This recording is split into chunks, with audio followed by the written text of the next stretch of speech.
Welcome to Band Talk with Charlie Mangini and friends. The only podcast where it's okay to talk in band.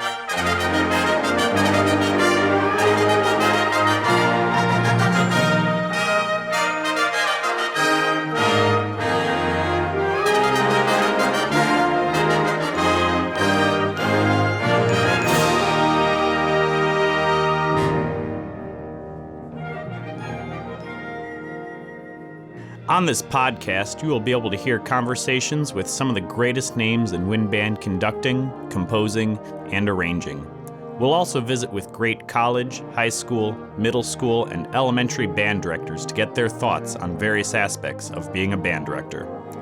We'll have regular check-ins with instrument specialists, music dealers, and instrument repair professionals.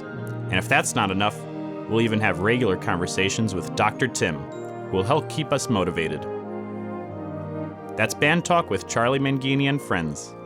And now, here's Charlie. Welcome to Band Talk with Charlie Mangini and friends, and this, our 28th episode in the Band Talk series. As always, I appreciate you taking your time to listen and hope that you will continue to let your friends and colleagues know about our Band Talk podcast. Today we have a special conversation with a young man who is carrying the torch high and bright for one of our nation's most historic band programs. Joliet Central High School in Joliet, Illinois, was the first high school band to perform for the Midwest Clinic. It was the second year of the Midwest, and they played on Friday evening in 1947. Joliet has had 5 directors in their history that dates back to 1912, and this band has a history of working with the likes of Sousa and Goldman and so many other giants of the band world. Today, Joliet, like so many areas in our world, is a different place at a different time. But the tradition of striving for excellence continues. Our conversation today is with Donald Stinson, director of bands, who is in his 5th year at Joliet. Don grew up in Joliet, was in the Joliet band, and you are going to hear a very powerful conversation. One that talks about the history of the band and gives us a unique insight into the philosophy that guides him. Don is a can-do, will-do guy, and he finds a way to turn what others look at as negatives into positives. He has an incredible ability, as you will hear, to build bridges and generate support from his students, his administration, and his community. So get out your notebooks. You're going to hear some things I know you're going to want to remember. We'll be right back with our conversation with Donald Stinson, Director of Bands at Joliet Central High School, in just a minute. ThePodcastingStore.com is your one-stop shop for the finest in podcasting, remote and virtual teaching, and amplification tools. ThePodcastingStore.com features leading brands like Audio-Technica, Heil microphones and headphones, Rolls Electronics, Rode microphones, PreSonus, Yamaha, Focusrite interfaces, Roland, and Blue Yeti. With a product mix compiled by experienced educators and podcasters, ThePodcastingStore.com focuses on providing products that assist you in more clearly communicating your message to your audience, whether you're an educator, podcaster, or hobbyist. ThePodcastingStore.com. Visit them soon. Well, I remember it being a Thursday night that I was invited to go to Joliet, Illinois, and to rehearse a middle school band. Joliet had a famed band program, both at the high school level. They have a separate district for the middle school. And anyhow, I'm rehearsing this band, and I remember that there was this trumpet player. He was sitting in the 3rd row. I think he was like the 3rd or 4th seat in on my right-hand side. And he was not engaged with what was going on in the rehearsal.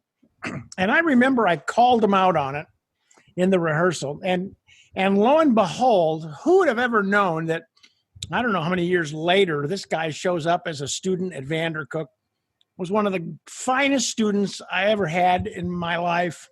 I couldn't believe he still said hello to me. He just did such incredible work. He continues to do incredible work. He's still a student, but he's also a dear colleague and a friend, and someone that I'm just honored to have join me on the podcast, because he has a couple of his own podcasts, and he's been a mentor to me in me preparing this podcast. And I can tell you, he's never called me out, probably, but he owes me one along the way. So I want to welcome Donald Stinson, the director of bands at Joliet Township High School. Don, thanks for joining us. Oh my goodness, that was an intro. I was thinking about that today, and I thought, you know what? I'm going to make sure I avoid that.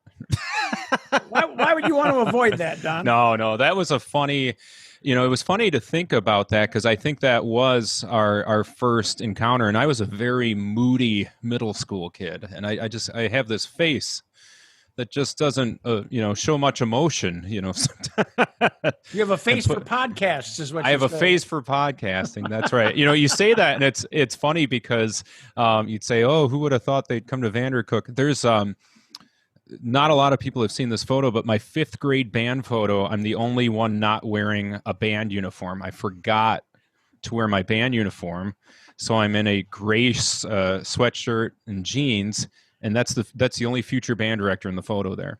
And you knew my mom, so I was petrified about my mom finding out. And she didn't find out until the next year when the yearbook came out. So I carried that around for a year with me not wearing a uniform, etc. It was a fun time. Oh, man. Well, before we get into talking about you and your great work at Joliet Township High School, fill in our listeners in on where you grew up and how you got involved with music, Don. Yeah, absolutely. I actually grew up mostly in Joliet, Illinois, and we lived in quite a few different places when I grew up. Kind of some surrounding areas, Chris Hill, etc., and finally settled in Joliet when I was about 8 years old.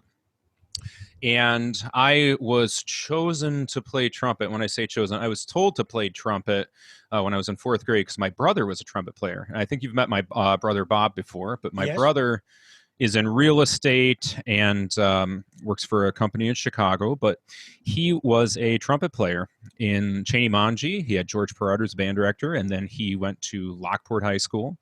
And he was this all-star trumpet player, full ride for college, played at Disneyland, and decided he wanted to go the sales route. So he still does trumpet just, for his own enjoyment. So my mom wanted another trumpet player in the family because my brother played it. We didn't have a lot of music. She was an accordion player and only did a few lessons when she was younger. My sisters did some clarinet. So joined the band in 4th grade. My band directors were Mr. Wesley Russell and Mr. John Armstrong at that point over at Taft Elementary and Hufford Junior High, and went through those programs. I think I went through every single offering there was in Joliet for education and for music. Eventually ended up at Joliet Township High School Central Campus under Mr. Ted Liga.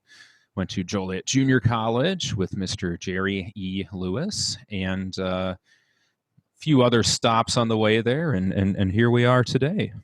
So what are your memories about growing up in Joliet in the elementary system, the junior high system, and then, of course, of the Joliet band? What are your memories from that? Yeah, so if people out there aren't familiar, Joliet is a very storied town when it comes to music. So you might know some pop culture from a few different things. If you've seen the Blues Brothers movie, for example, the film opens up with Dan Aykroyd, John Belushi over at the Joliet Correctional Center. So a lot of people know about that. We've been in a few other movies because of those things, but we were a very industrial town, some steel and limestone, and around the early 1900s, we have this, band movement. We're kind of one of the areas where the band movement begins, both in the high school and the junior high program. And I'd actually be remiss to leave out the American Legion Band as well. So if, no matter what age you were, you had a fantastic band program out there.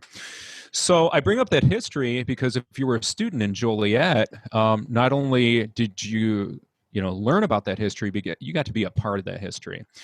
So just a brief synopsis of it. if we were to talk about some just highlights of those programs, the Joliet Township program goes back to 1912. We've had 5 directors, including me, since that time. The Joliet Grade School Bands was and continues to be a very storied program as well. Their famous director at that point was a guy named Charlie Peters, who put out quite a few band methods.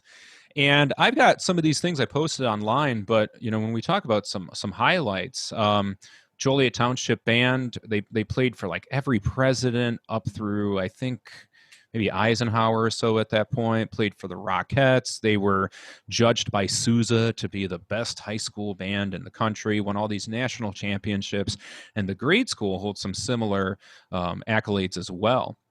So we all knew about these things. We knew that the Joliet Township Band was the first band to appear at the Midwest Clinic, first high school band ever. The Joliet Grade School Band followed suit, I think, soon after that as one of the first middle school bands. And, as a student growing up in Joliet, the other part I'll say about it is it's not the richest area in terms of finances. And it's a very working class town. And as of recent times, and I say recent, past 20 years or so, the income is going down a little bit more. But the band was a source of pride of the town. And it was something that a lot of parents wanted their kids to be in, because maybe parents were like mine and they wanted something good for their kids. They weren't sure exactly what to do, but they knew the band could be that answer. So a little bit of a long-winded answer, but almost every experience I have with growing up in that band was positive of some sort. It was a lot of work. It wasn't always fun, but we had these instructors that knew about this history and knew, that, hey, we have something that we're all a part of and something that's bigger than us, but we also have to carry this thing on simply by sitting down, doing some hard work, sounding good, answering to the alumni, things like that. Well, your high school band director, Ted Liga, I mean, he's a legend in the band directing world. I mean, anybody who had ever heard a Joliet band, if they had not heard of Ted Liga or Joliet, came away with the knowledge that this guy knew what the heck he was doing. I mean, his bands were like unbelievable. So tell us about a typical Joliet rehearsal under Mr. Liga's direction.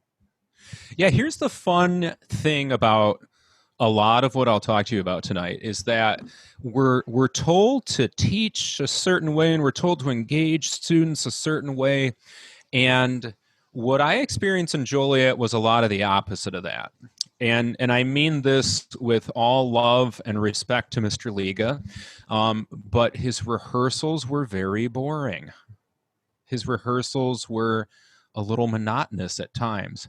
And I remember thinking back, though, as a student that, this wasn't always fun. However, what came about these rehearsals was these opportunities that we got to either, which was pretty cool, playing some great stages somewhere. But I think our favorite parts in rehearsal was the great sounding chords we could get just in the band room, which is a lot of wood and plaster.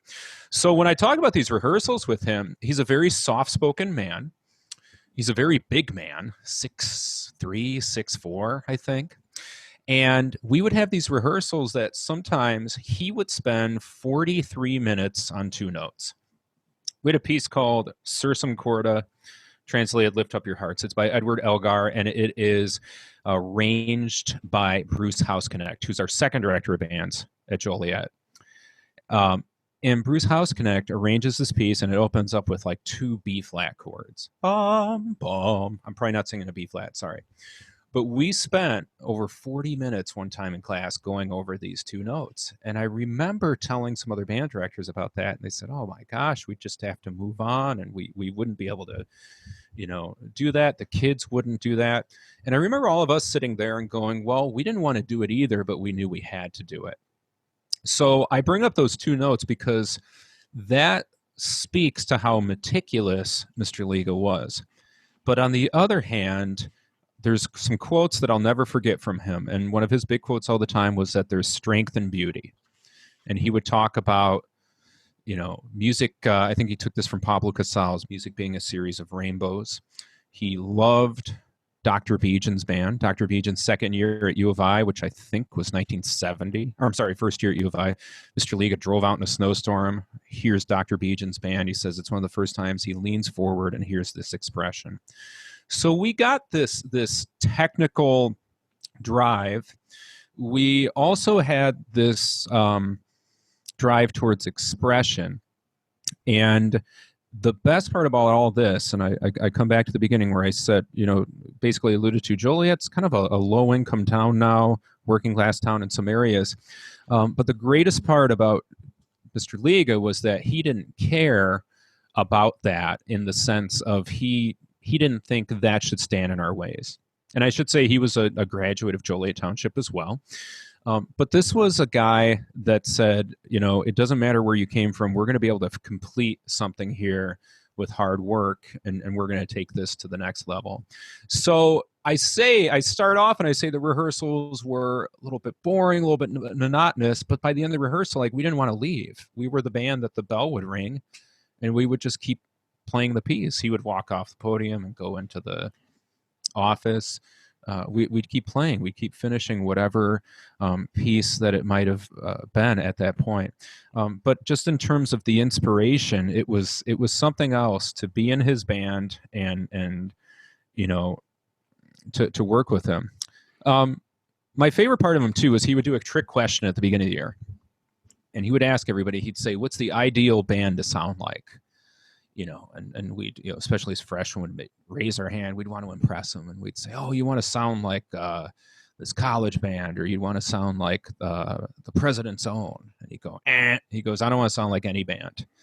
And he said, "I want to sound like the Chicago Symphony Orchestra." So in the history of Joliet bands, we've always had these large groups, and when you go to that golden era of the band, 50s and 60s, he would always talk about those bands just played a little bit different back then. And what he was always striving for was, he said, he goes, "I would go listen to the symphony orchestra," and he goes, "I want to hear strings in the band." And if you go on YouTube, you can find some Joliet recordings. One of them is him doing the whole suite. And I've never heard the third movement sound like this. So right when the melody comes in the third movement, you would think it's a cello section playing, and it's not. And it was just something he was able to do with balance. But I think the big important part of this was the expression. And I think what it all comes back to is, how is rehearsal with Mr. Liga? I'm getting chills about it now, because what happened was he was able to make a whole bunch of 14 through 18-year-olds believe that they had some expression inside of them, and they had some high work ethic, and he was able to get that out of us. And he believed in us, and we believed him, and it was just a great experience. And we have alumni bands, but I'll tell you what, talking about this now, I wish I could go back for one rehearsal.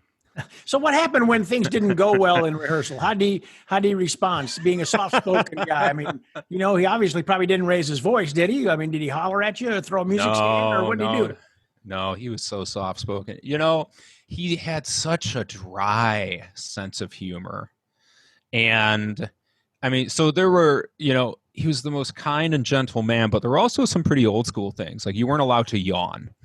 So if he caught you yawning, he'd say, and I can't do a very good Mr. Liga impersonation, but if he caught you yawning, you'd hear "Hey, Stinson, it looks like feeding time at the zoo over there. Why don't we knock that off?" So it was one of those things where I go back to that 42-minute thing. If something didn't go well, he kept going at it. I can remember times where there'd be, a bass clarinet player that just wasn't getting something.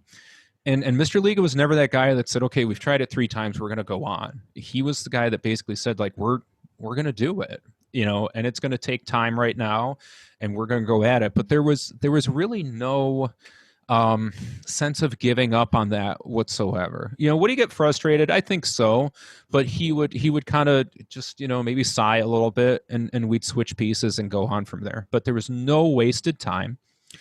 We eventually would get to a point in November, December, where we wouldn't even warm up anymore, because he would say that's what the symphony did, right? He goes, the symphony warms up, the conductor comes out, and they just start going. So that's how our rehearsals ended up being in November. He would walk out, and we played straight, and that was the part where, again, going back to your question, like, what if something didn't go well? I mean, there was always something else to work on. I think Right. that's maybe the answer there. So you graduate from high school, you go on to Joliet Junior College, and then you, after a short stint, after you graduated from Joliet Junior College, you spent a short stint at Illinois State, and then you transferred to Vandercook. And I was honored, like I said in my intro, to have you in the band. And you worked in the band office. And so for just a moment, besides all the information you obviously gained in the classrooms, what are some of the most important takeaways you had from your college days? Those things that happened outside of the classroom that really helped in your growth and development. I think what I have to go back to first is starting at Joliet Junior College. And my trumpet professor, Jerry E. Lewis, was so helpful in terms of just helping me with discipline and consistency. And we'll probably talk about that later. But I know from Jerry, it's one of those things where I feel like if I didn't try to do a good job, there were too many people in my corner, starting all the way back to elementary school. But Jerry E. Lewis, I had him as a trumpet teacher probably from about my freshman or sophomore year in high school. So I was taking lessons from Joliet Junior College, getting elective credit there. And my trumpet teacher before him was a guy named Jeff McMillan, who I think did a great job, helping with me from the start there. So what I took from Jerry especially was this whole deal. I'll never forget him saying, like, if you're going to transfer somewhere, they're going to think that you're just a junior college kid. So we're going to train you twice as much. We're going to push you twice as hard. And that might be kind of like the Joliet way, where we always kind of felt like we were a little rough and tumble. So that was a big thing I took from my time in Joliet and with Jerry. It was what, you might just have to work twice as hard. There's a few other things in college that, there was so much that I took in. And I think when I think about my time at Vandercook, it was, especially in the band rehearsals with you, not only, of course, the musical and the technical moments, but what I remember is you and a lot of the faculty having, I think, what I would call maybe such a respect for life and for personal connections and for these memories, and you would talk about these memories with yourself. I remember a memory one time you were talking about, and I hope I have this right. You were talking once that there were certain things that you would forget, but you never would forget about your dad. I think his name was Mandy, pushing you on a tricycle outside. You said that's one of the memories you'll never forget. And, it's all these things that just weren't about music whatsoever. But I remember especially getting to Vandercook and seeing all of you share these stories about yourselves and how they created a person, not just a music teacher. I'm not saying anything against anybody from before. But it really, to me, brought things to life. And especially when you get to college where you're still trying to find yourself. And I'm 36 now, and I think I'm finding pieces of myself, but I'm not all there yet. But I think at that point, when you're looking for people for guidance, those were my big takeaways from college, is that, these are people. I can be someone like this, but more so I have to instill this respect for life and for passion and for music in my students the way that my instructors are doing for me. So you graduate from college. That's very nice, by the way. Thank you. Your thoughts on that. I mean, that's pretty profound stuff for a college kid to kind of realize at the time. That's pretty impressive. So you graduate from Vandercook, you go to Morris High School, you get a job as Morris High School, then you go on to Naperville North, and you were there for a few years. And then upon the retirement of Mike Fisk, your predecessor at Joliet, you became the fifth band director in that high school's history, like you talked about, and it has such a storied history. When you got named the band director, there had to be certain feelings that came about. So what were those feelings when you assumed that job? What were you thinking?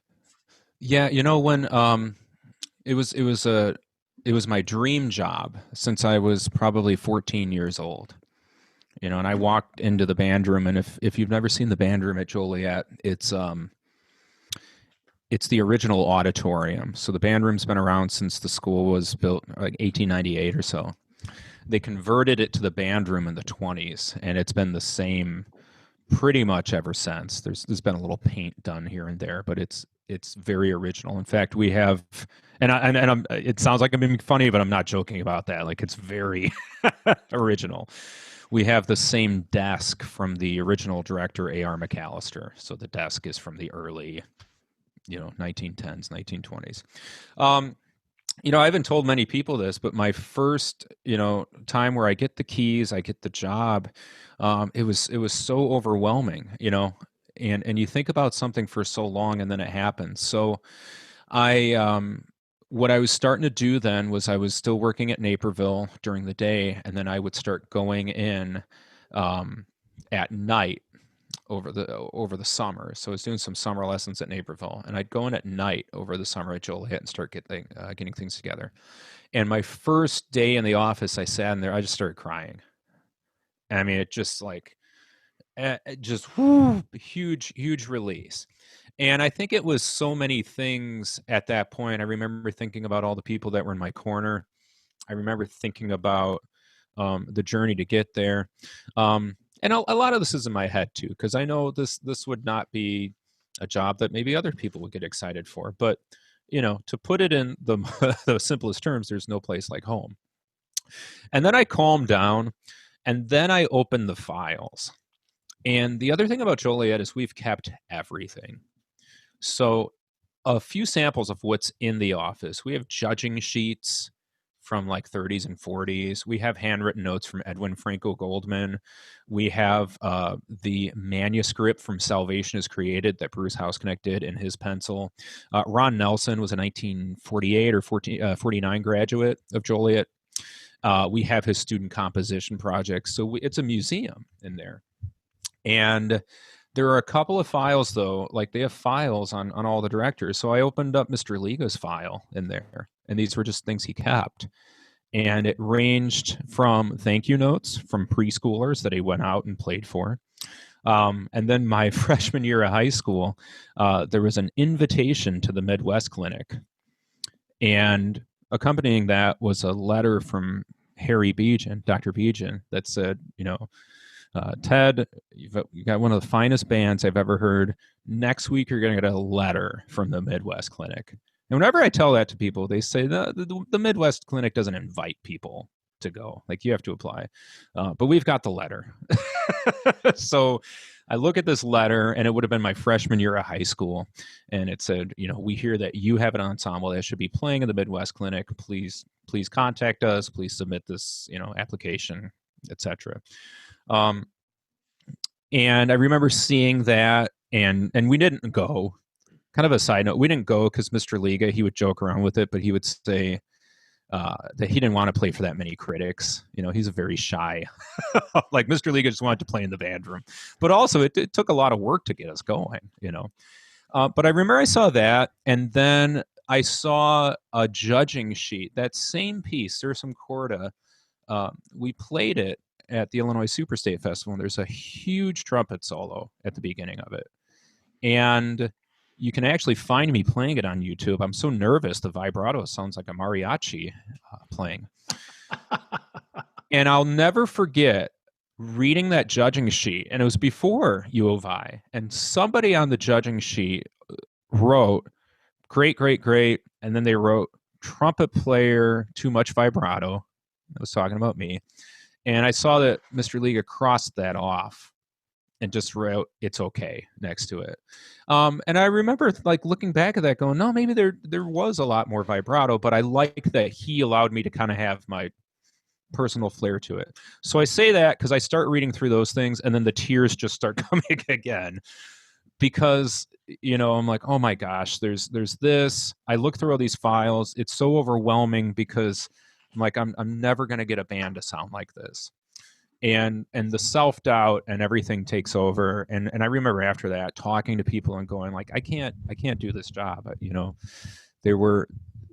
I said, this is like one of the greatest programs in history. And, but that was back in the day, like when everyone was taking private lessons and when, they just had all this money and everything else. And people told me, they're like, well, you just got to do it. It's not the same in that aspect.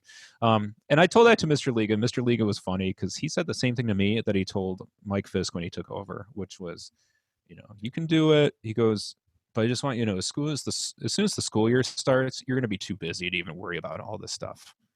And he was right. The school year starts and you're so busy trying to do everything.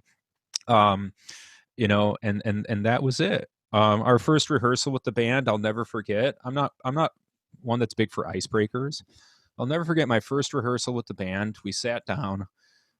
They got their instruments out as a summer rehearsal, and I said, "Hi, I'm Don Stinson. You're the Joliet Central Band." I said, "I'll get to know you later. You'll get to know me, but let's go. We got some work to do." And we played for 2 hours straight.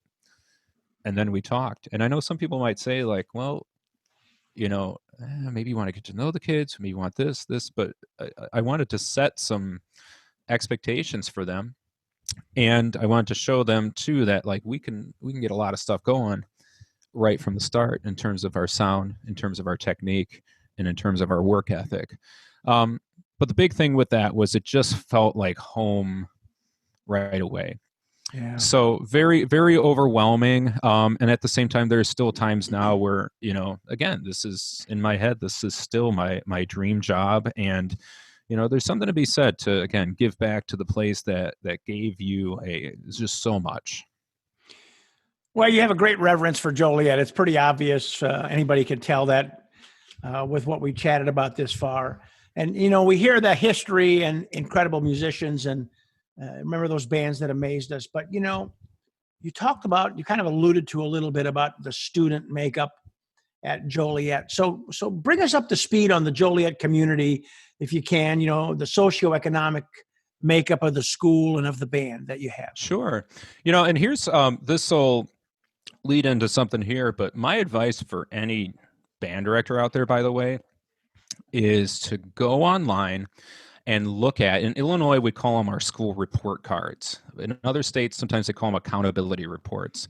But they tell you everything about your school. They tell you racial demographics. They tell you free reduced lunch. They tell you attendance rates, mobility, who's moving in and out, etc. And if you haven't done that yet, that's been one of the most powerful tools that I think is out there. And especially in terms of trying to make your band look like your school and look like your community. So that kind of leads into the community of Joliet. I'm going off memory right now, but I think the city of Joliet is probably around maybe a 10 or 15% poverty rate. But Joliet Central High School is closing in at 75% low-income students. So most of the people that are reported low-income, they are kind of concentrated towards Joliet Township High School Central Campus, which is this big castle-looking school on the east side.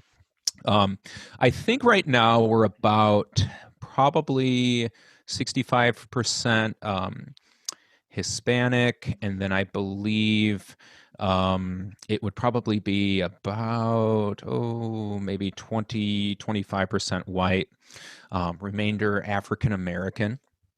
And in terms of the band looks a lot like the school, and in both in racial demographics and both in socioeconomic demographics. So that's a little bit about where we're at. What does that mean for a band program? Well, band's expensive. And music is expensive. So we have some barriers that are in place, but luckily the school does just a phenomenal job of removing some of those barriers, whether, of course, it's helping students with instruments or fees or things like that. We're very blessed. We have an instrument inventory that's huge, but some of it's old. Some of it's not usable anymore. We have a contrabass.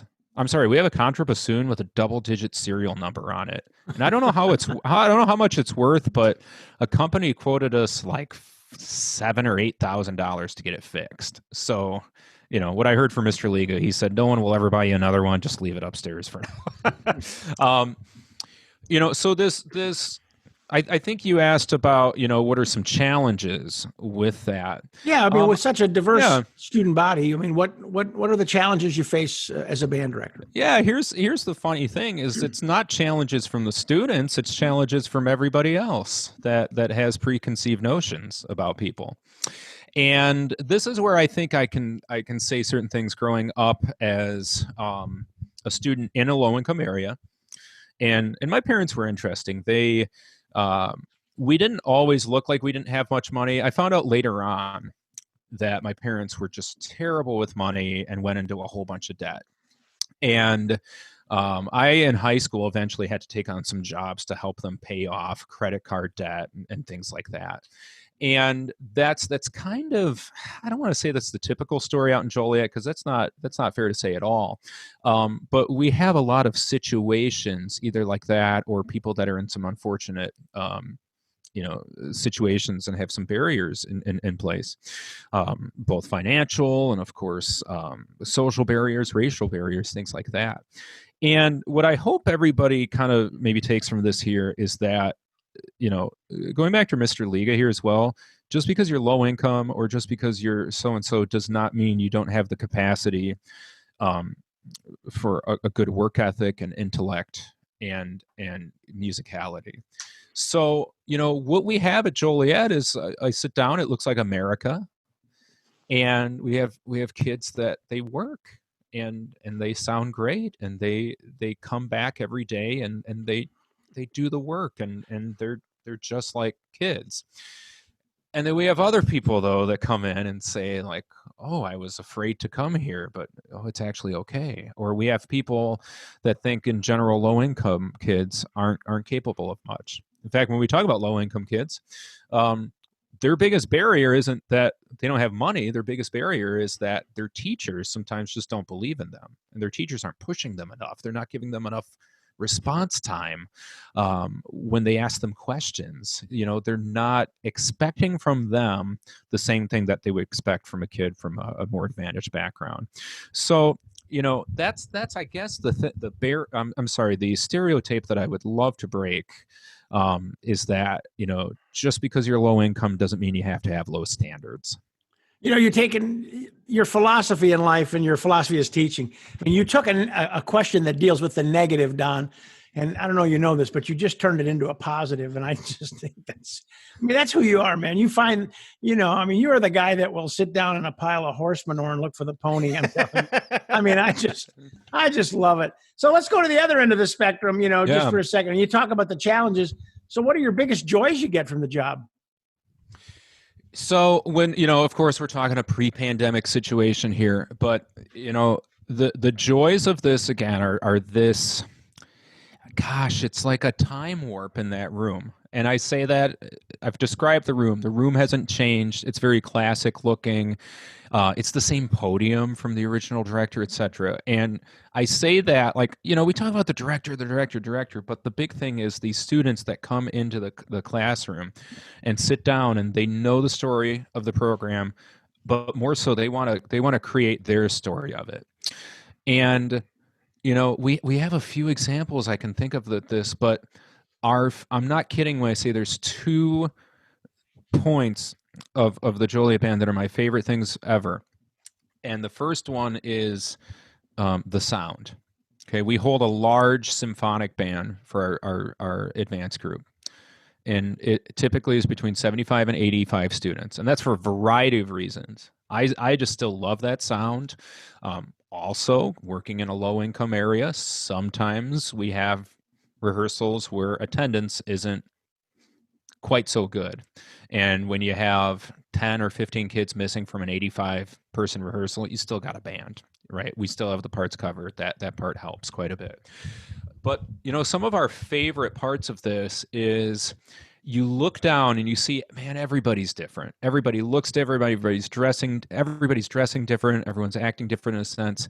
And then we get a chord. And when we finally get a chord in tune, and in our just beautiful cathedral wooden band room, this thing just rings forever. It's so fun to look down at the freshman who hasn't heard that before that just goes, oh. And then it's so fun to see the senior that's really cool, that doesn't show much emotion. Maybe his name was Don Stinson, and then he just goes, oh, and we just kind of have this connection together with 85, 86 people in that group there.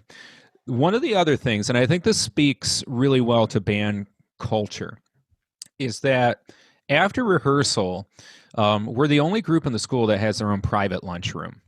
And what happens is that the band students are allowed to eat lunch in the band room at Joliet. And that happened originally because they didn't have enough space in the room, but it was a tradition that kept going. And I say that from the standpoint, like, I don't want to take away from the beauty of music and everything, but what I'll say is we just really go hard at a rehearsal. And sometimes the students and I leave not being too happy with each other at the end of rehearsal sometimes, because maybe it was tough. Maybe we had to get through something. And the bell rings, people get their lunch, and then they sit down, and it's like, boom, business time is over. And now here's this next part where the kids get to be kids. And what are they doing? They're talking about band. They're getting instruments out. They're playing. And this is like, not to sound like Beauty and the Beast, but it's that tale as old as time with bands. You can't keep them out of the band room, right? They want to come back to this. They feel comfortable there. It's kind of their place of sanctuary. So I think, it's like anything else. It's just these things that we're so proud of. But, again, going back to that tradition part of it, that's the huge thing too that we're proud of. Not necessarily where we get to play, not necessarily, any awards or anything like that, but just the fact that, like, we get to do this every single day. And a bunch of kids, like, since 1912 got to do that as well. Most of them in the same room. I don't know. It's really almost ethereal to think that we get to do this and we've got this connection to just thousands of other people. So have you put any special programs in place since you took over at Joliet? Anything new that you've done that you feel has made a difference in the program? Yeah, we got rid of all practicing outside of the school day. Say that again? We got rid of all practicing outside of the school day. We just didn't require it anymore. And we can come back to that. I know there's probably a record scratch from some people going, what? We implemented a few other programs as well. I stole this from Bensonville. Bensonville used to do this, maybe they still do this, Young Musicians Mentor Band. And it was over the summer. I know Miss Dolan from Vandercook was a part of that as well. And they would do like a summer program for like sixth graders through, I think, high schoolers, and they would do a band in the summer. Okay. So we started that at Joliet, and one of our sender school directors, great guy, Scott Barnes, works this program with me. But we added a little twist to it. So in the summers, we started this mentor band program where the junior high students get to play in a band, and then we run it for 2 weeks. And the high school students come in and assist adult section leaders during the first week. And then the second week we flip it, and the high schoolers are leading the sectional, and we have the adult in the room just in case something happens. And then the next week after that, we go into our band camp at Joliet. And guess what? We've already had our high school students that have actually taught a real life person how to form an embouchure, real life person how to play B flat, etc. So that's kind of their leadership training. That has been a wonderful success. One of the things I didn't necessarily start, but we've ramped up a little bit more, is we just kind of let anybody in the band that has an interest in this. And I do what Mr. Liga used to do. Mr. Liga used to take a beginner or a less experienced student, and he would put them between two experienced students, and that kid would just rock it in terms of their progress. So we did that. We had a student. She came to me her sophomore year and wanted to play an instrument, and I said sure. And I know most people wouldn't do this, but she just picked up a horn and played it well. I gave her one of those Japanese winds training DVDs. I said, hey, take this home over the weekend, see what you can do with it. Comes back, she says, hey, I had no notes before I started. Now I have 10 notes. Cool. We have 2 levels of band at Joliet, so I actually decided to put her in the advanced level band with only being able to play 10 notes and not reading much music. And about a year later, she's playing the horn solos at Super State in pieces like Three Fantastic Dances by Tarina. So it's very unconventional in that sense, where you ask other programs that we've implemented. There's the mentor program. We've eliminated the practice logs and the practice. Not that Mike was doing much of that stuff anyway, but we just didn't really go at the kids about practicing at all. And if a student has an interest for it, regardless of experience, like, we find a place for them. And you think about that too. If a kid wants to join band but they missed that boat in 4th grade, 5th grade, 6th grade, you have like 80% of the success is already there, because that kid, you don't have to convince that kid to be in band. They're asking you to be in band. They want to be there. They're saying, I'll do whatever that needs to be done to do this. And those have become just some of the best students. So let's shift gears a little bit. Don, I know that you're in the final stages of publishing a book. Yeah. From our conversations together, I know this started out as an article, and it just grew and grew and grew. So tell us about why you began to write this article and what the article was and kind of how it grew into a book. It grew into a book because I can't ever shut up. I just keep talking. That's what I'm very verbose.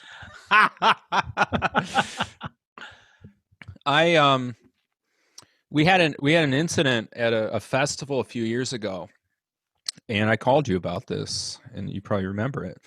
And we played at this festival, and we all had the same tuxedos as everybody else, and we had shiny instruments, and it's blind auditions to get in this festival, so everybody's at least good.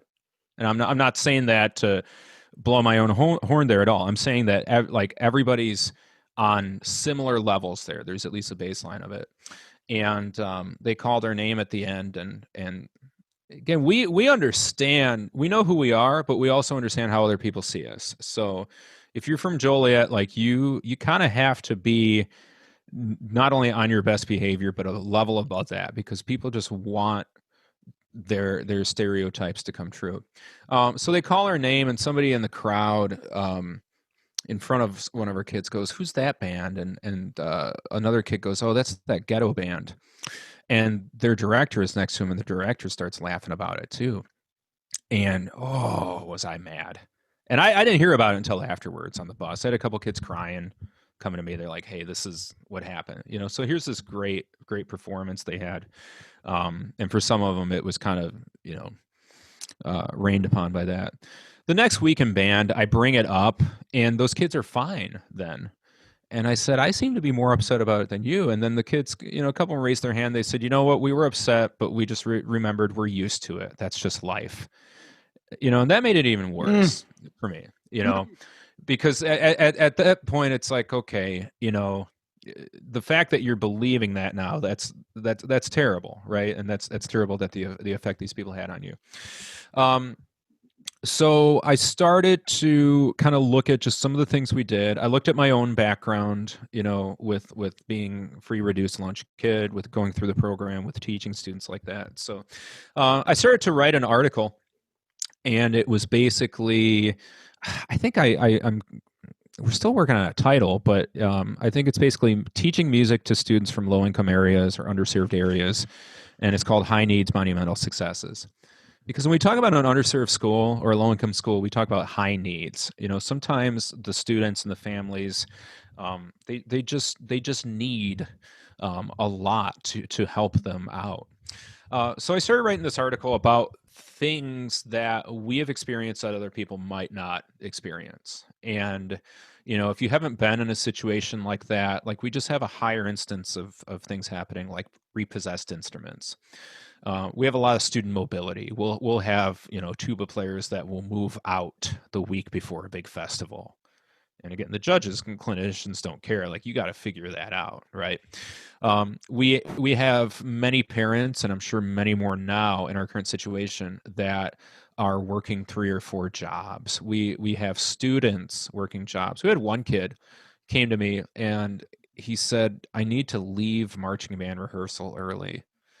And I've learned over the years to not react and just ask, right? I said, okay, why? And he goes, well, I have to take the pace bus. And if I don't make the 8 p.m. bus, I then have to wait for the 10 p.m. bus. I said, okay, you can go. And then I find out too that this kid is also taking on a job to get bus money to come to band. Like, okay, you can go ahead. You can leave when you need to. Like, obviously you have this motivation to be here, right? So, this article I started writing just kind of became more and more of like what we did, what our students are and are not able to do. Some of our kids can't practice outside of school. They might be sharing an instrument. They might be in an apartment where landlord says no.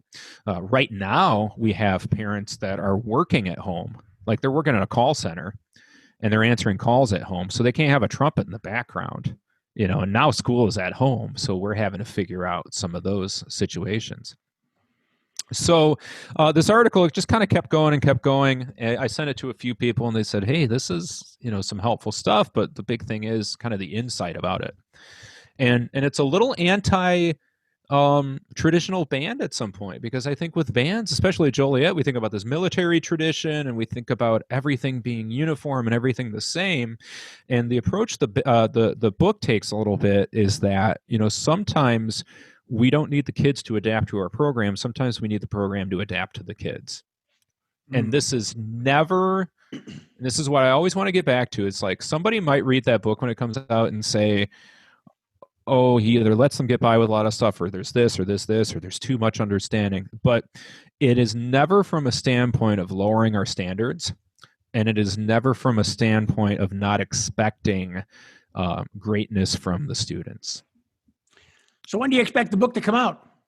I think, writing a book's hard. And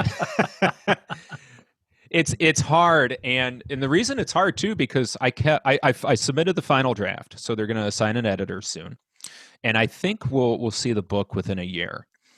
But the hard part about especially teaching in a low income area and education is that things just change so much. So I had the book done, and then the CARES Act came out, which was kind of helping us get some money for schools during the pandemic right now. And then remote learning started getting a little bigger. So, it was one of those things where I just kind of kept writing and writing and writing, but you don't want it to be too bloated. But, in reality, like I said, I believe in a year or less than a year, the book would be out. And this is me being really optimistic and pie in the sky. I hope it's not relevant in 5 years. I know GIA is probably like, stop it, but I hope in 5 years that there's, I don't know, maybe a little bit of movement somewhere, whether it's locally, state, federally, whatever, that helps some of the people that are in the situations that I'm teaching, and then we don't have to worry about some of those things. Is it utopian? Yeah, but that's okay. Well, Don, since you came to Vandercook to today, through today, of all the things I respect about you, I guess the single thing that sticks out most is your ability to organize, to prioritize, and to execute projects and the things that you do. I think simply said, you're probably one of the most organized and committed and dedicated people I've ever met. Where did you learn all of that, and who helped you develop those skills? Sure. Jerry Seinfeld, comedian Jerry Seinfeld, had an article I read 10, 15 years ago. All right. And Jerry Seinfeld's like this joke machine. And Jerry Seinfeld had a concept called Don't Break the Chains. And he said that he wanted to write jokes every single day. And he said that he would be fine he'd go 5 or 6 days. And then he would stop, and he'd stop for, 2 or 3 weeks. I'm probably paraphrasing this slightly incorrect. And then he said, what he changed was he got a calendar out. And every day he wrote a joke, he wrote a line through that calendar. And then he got to day 6 and 7, he kept going. And he goes, but then I got to like day 29 of writing jokes. And I didn't want to do it. I was tired. I had other stuff going on. I didn't want to do it. But I looked up, and here's this calendar. And if I didn't do that, I would have broken that chain. So That came at a point in my life, reading that article. That came about 2 or 3 years after I read a book, and it's one of my favorite books. And it's Stephen King. The book is called On Writing. Love And it. Stephen King, it's fantastic. And what I also love about it is that Stephen King is just such a hypocrite and he'll admit to it. He'll say omit unnecessary words. And if you've ever read it, you're probably still reading it right now. So I read the Stephen King book when I'm in high school, and he talks about passion and how, we don't have a lot of time on this earth, and about how he treats writing and how he does it. So in terms of organization, like, I've always been fascinated by lists. I wasn't always a great student. In elementary school, I was okay. Junior high, I was okay. But in high school, there was a couple of switches that just kind of turned. But there was something, and I wish it was more of a, what do I want to say, a complicated answer than this. There's just something so fun about crossing something off on a list, right? As Dr. Tim would say, sometimes you write something down just to cross it off. So when I got into high school, I remember I was, I would do things like research papers, etc., but I would break everything down to a list. And then what I started doing was to break everything down by time and how it would take. So then when it came to organization, that part was a little bit easier. Okay. Now there's a downside to that, is eventually you get to a point where, are you doing these things for your own intrinsic motivation, or are you doing just to get it done and say, hey, I just got it done? And, I'm wishy-washy on that, because there's some things that, yes, I'm doing it just to get it done, but I also know it's better for me. So I still hold that today. I've actually transitioned a little bit more into the getting things done method. The David Allen, who wrote that book, and one of my friends, Bob, is big on this as well, and has presented on it. But David Allen's big thing, and I tell this to the band all the time too, is that the brain is not for remembering, it's for creating. And to bring it back to band, we talk about that in band all the time, because that's why we need a pencil. And I'll say, if the Chicago Symphony Orchestra has to write down louder on their music, we need to do it too. There's just too much stuff to remember. So I think that organization, to me, it was always something that was fun to do. It was, I think, fun to kind of look at projects and how you could put them into fruition. And it's also been a great skill, I think, to try to hand down to students as well. And one of the big things in the David Allen book too was, like, you can't ever clean your garage. That's too big of a task, but you can put the sockets away. You can fold the Amazon boxes. You can put the dolly in the corner, and you can take the rust off the screwdrivers and put them in the right place. So, when we translate that to music, that's always been a great approach. So for me, again, I don't know, I just really get excited about the organization parts, but I've also identified kind of my high energy parts of the day. So for me, in where I'm firing on all cylinders, it's typically a 4:30 a.m. wake up time, and I would get to the school at 5, and I would get all of my work done. And I know you've been there too, like, nobody else is in the building. So I would get all of my work done from 5 to 7:20, because you can, from 5 to 7:20, it feels like 8 hours, even though that's just a short amount of time. It's a really, really nice chunk of time. It's high energy. There's nothing else going on. Because as band directors, as we know, like, I don't know, 90% of our day is reacting. So I can schedule and I can talk about all the things I want during the day, and I can be organized. But if the kid comes to the office and says the clarinet is broken, that now goes to the top of the list no matter what. So I think that organization now has come into the place of, like, now the beginning of the day I do my stuff, so then the rest of the day I can react and do other people's stuff, but also leave and not feel frazzled that, Stephen Kelly would say, yeah, that rest of that stuff push you in quadrant 1, right? Yeah. That urgent and important, the thing you got to get done right now. And absolutely, like you do your planning early in the morning. A couple of comments on that. Stephen King wrote that book after he was hit by an automobile. He was almost dead. Yeah. The real life misery incident. Yeah. I mean, it's a great book. And there's another book out, that deals with writing that I would really encourage you to read, called Bird by Bird. And it's a lady writer, and she's really, really funny, and she gives great advice too. So, and then Stephen King. Oh, I'm sorry. I always nobody writes young characters like Stephen King does. Mm-hmm. You think about, like, I think it's the end of Stand By Me, where he's like, I never had friends like I did when I was 12, whoever does stuff like that. And to bring it back to band, it always brings me back. When I think about Stephen King stuff, and this is kind of a far stretch, but I always think about the piece, The Hounds of Spring. Oh, yeah. And where that piece is supposed to be about childhood exuberance and things like that. My favorite recording of it, and I know some people don't like I like when things are a little bit off, because I know The Hounds of Spring is at a certain tempo.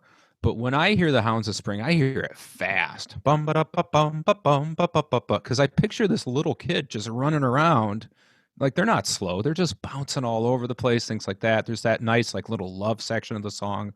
And again, this is wild sounding right now, but I always picture, I'm like, if Stephen King were to write music, it might sound a little bit like that, with all of a sudden, like, Carmina Burana right in the middle of it. And a little Schoenberg thrown in for just, for just fun. Well, Don, in all your positions, you've developed an incredibly strong and supportive relationship with your administrators.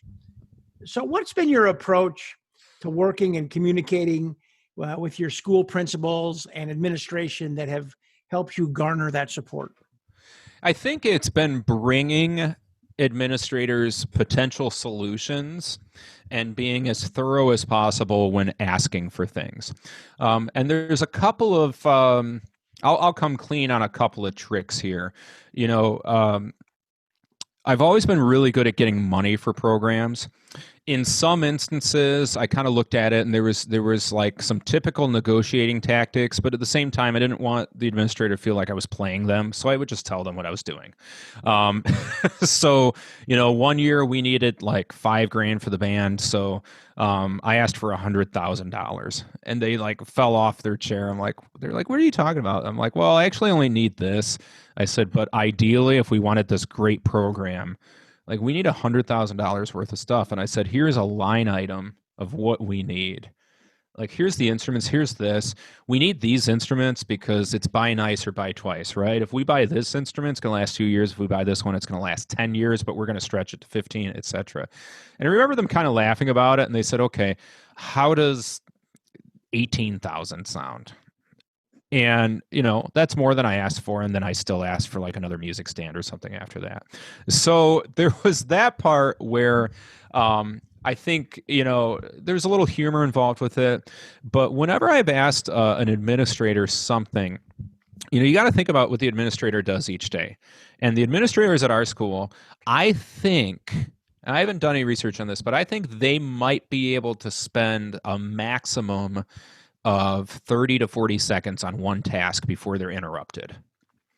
So, and I'm not joking about that. Like, constant knocking on the door of somebody that needs something. And then here's me in my, band room's right across the hall from the principal's office there.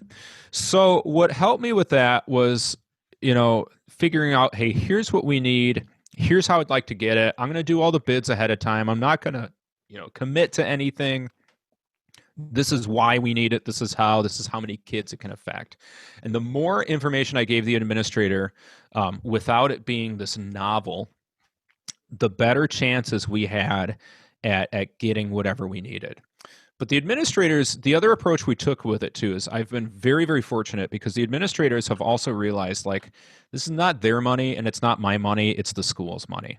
So I think part of it was never being shy about those things. I think some people sometimes are a little bit shy and they're a little bit timid about it. But in reality, it's like, we're getting money for the kids program here. When we bring administrators solutions of some sort, it actually can make their day a little bit easier. They can actually make some change since without putting a lot of creative brain power to it, because it's tired thinking all the time and having to solve everybody else's problems there. But I think the other part with it too is that I've always tried to make sure that I looked at it as, it sounds funny, but I looked at as administrators as people and not teachers versus the administrators there, because it's a very, very different job. And school administrators today have a lot on their plate. And just like teachers, those jobs are getting harder and harder and harder. And as I talked about earlier in education, things are changing so much. If you want to see what some administrators do, look at your school board minutes, and you're going to see presentations they had to create. You're going to see line item budgets. You're going to see a whole bunch of stuff. And sometimes we think, oh, they're sitting in their office, they're doing this, they're doing that. So it's been that positive relationship, communicating with the school principals and everybody. I think it's finding out just the best way, like who that administrator is. Some administrators like an email, and I've had some that like an email and they want the entire text of the email to fit in the subject line. And then I have some administrators that when I go talk to them 3 hours later, I'm leaving the office and I'm having to call home and say, oh my gosh, I'm going to be late. I'm sorry. So it's kind of putting that personal connection to it first. And it's figuring out to where you're coming from for the best of the kids. And it's not a bad thing also to just talk about, what we're doing isn't just good for the band, it's good for the school. And to talk about how it's usually money, right? We're talking to administrators about it's usually money, your time, or something. We're talking about how that fits into the school and the school's mission. Don, you're incredible. This has been incredible. So I got one more question. We could talk for another 2 hours. I mean, I know. I could keep going all night because I just love this. So before we get to the last question, we're going to do this again. Okay, we're going to continue to go part B of this podcast at some point in the near future. Okay, say yes. Okay. Yes. Okay, you got to say that with kids. It's like, okay, I'm going to ask you a question. You want to do this, right? Say yes, and they'll say yes. Right. Okay, so in addition to being the director of bands at Joliet and writing a book and teaching classes for some colleges, universities, and working on your own advanced degree, you've also found time to have 5 children. And I think you have 5. Not on purpose. Yeah. And I know that you get great joy in being with your family. So for those teachers or people out here listening that are committed to their work like you are, have a family, how do you balance all that? Well, you don't. I mean, you really don't. It's very, very difficult. But I think there's some attempts to it. And for me, I talked about waking up early. So I'm kind of lucky. I don't require a ton of sleep. And when I wake up early, that allows me to get what I need done for the most part in the morning.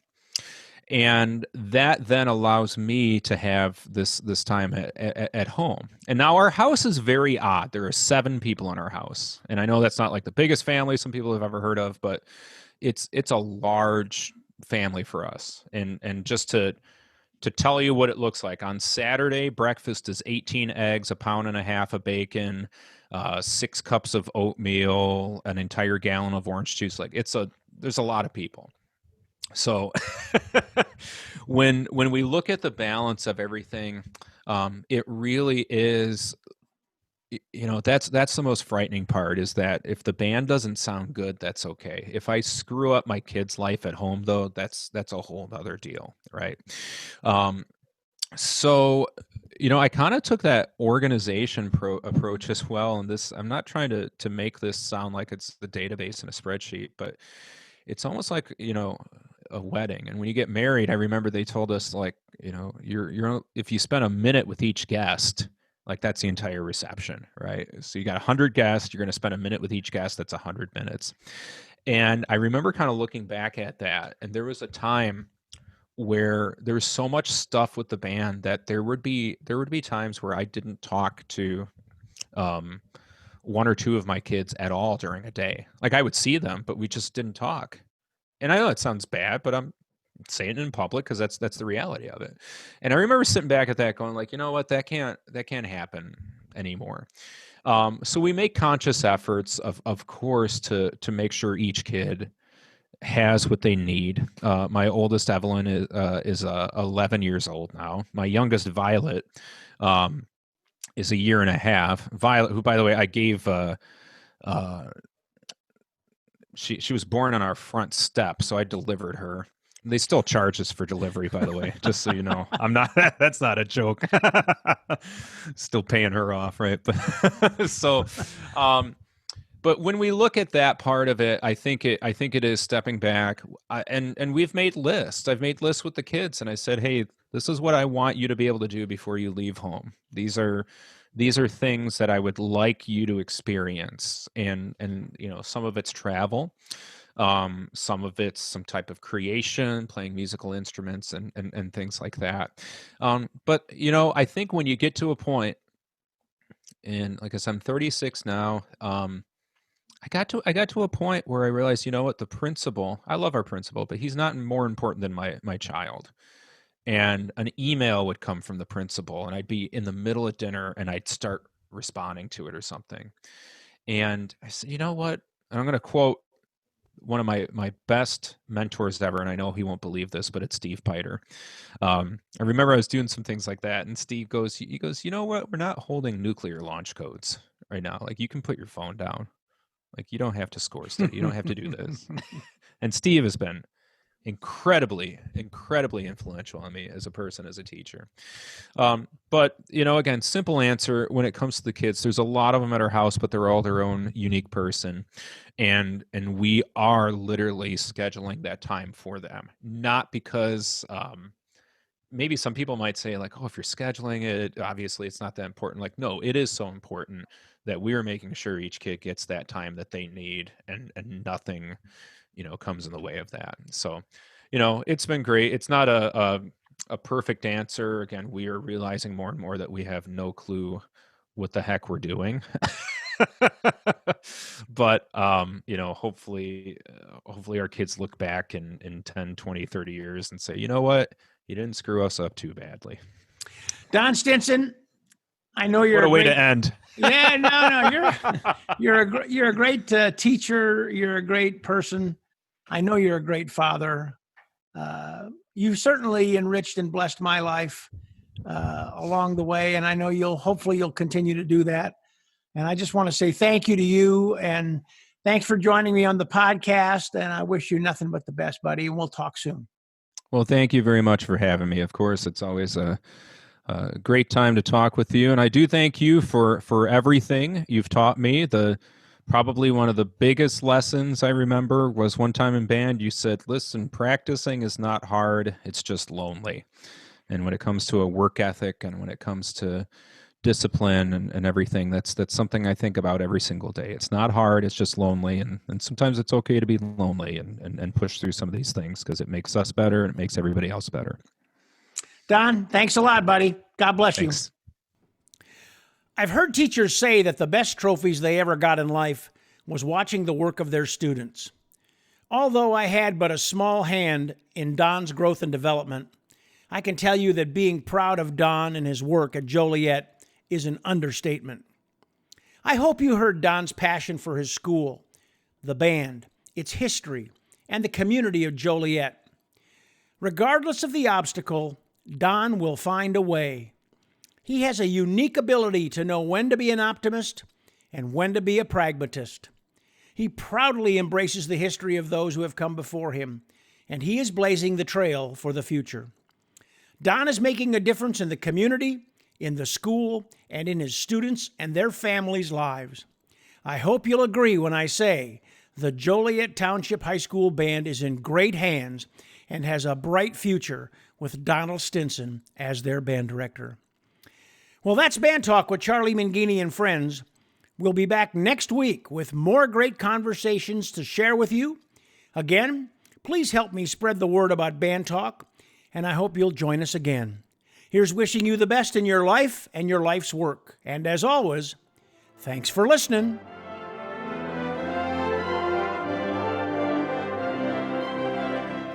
Thanks for listening to Band Talk with Charlie Mangini and friends. If you would like to send a question to Charlie or have a comment, please send an email to bandtalkcharlie@gmail.com.